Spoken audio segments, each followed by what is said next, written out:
Agriculture has a $70 billion impact on Alabama's economy each year.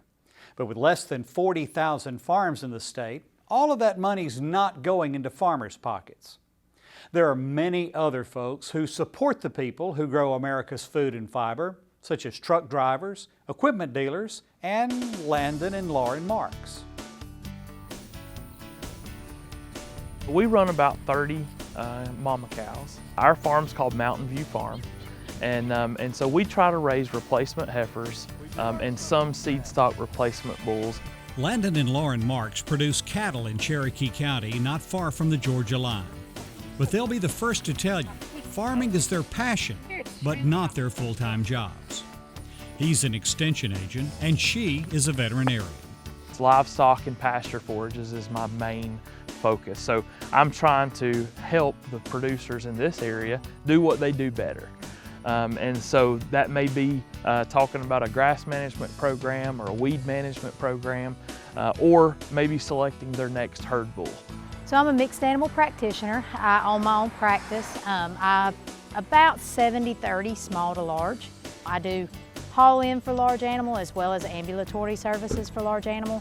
So I'll go out during business hours for routine calls, and I'm available for emergencies on small animal and large animal as well.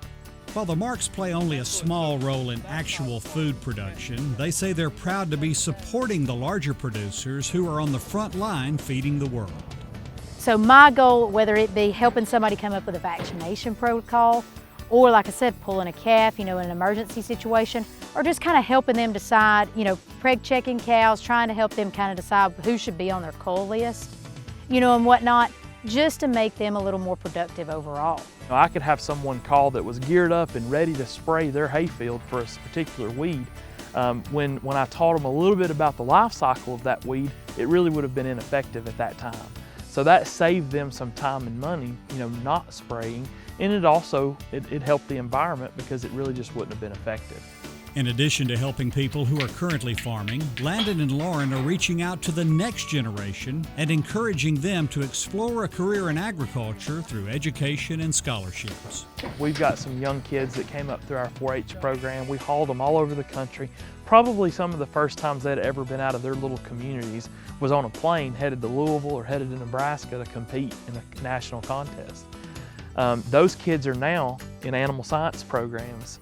I think they will become professionals in our industry, but they'll also become productive members of society too because of that in 4-H. Landon grew up about 2 hours away from Center, but this is Lauren's hometown.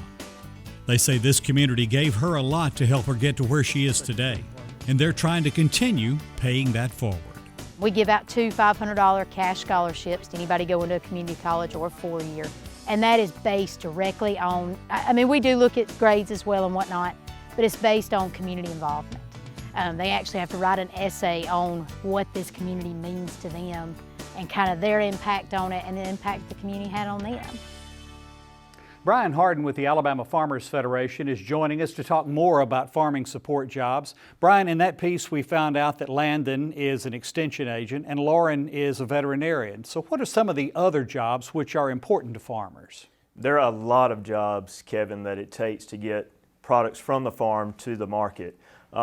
There's crop consultants. So if somebody is raising crops, they get input and feedback and suggestions on management of insects, other pests. You think about getting the product to retail markets. Well, they have to be processed in some way. They have to be cleaned, they have to be washed, they have to be packaged, they have to be labeled.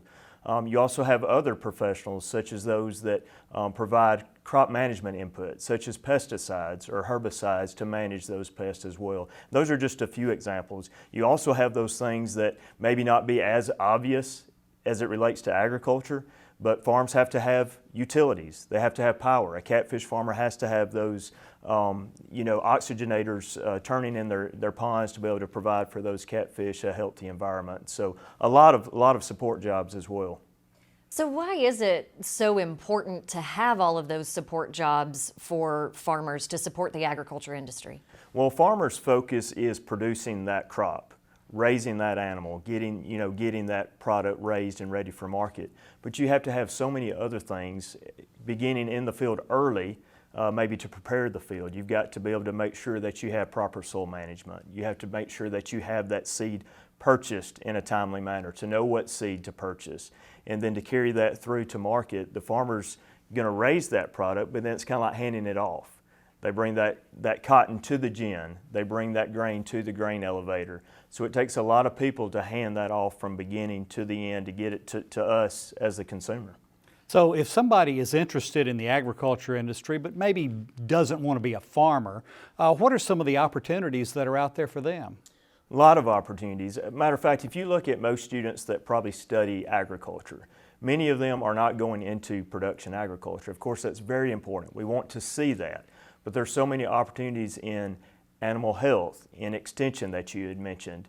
And really related to extension, research is so critical. The United States is blessed with the best network of ag research in the world, and that's through our land-grant universities. So a wonderful resource for us in the state would be Alabama A&M University, Tuskegee University, Auburn University.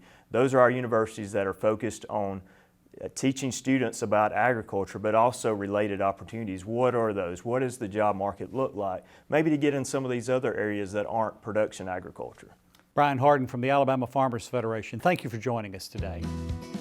Well, I've never been to a macaroni farm, but I have been to one where they grow tomatoes. Up next on Simply Southern, Stacy Little of SouthernBite.com will combine those two ingredients for some old-fashioned comfort food.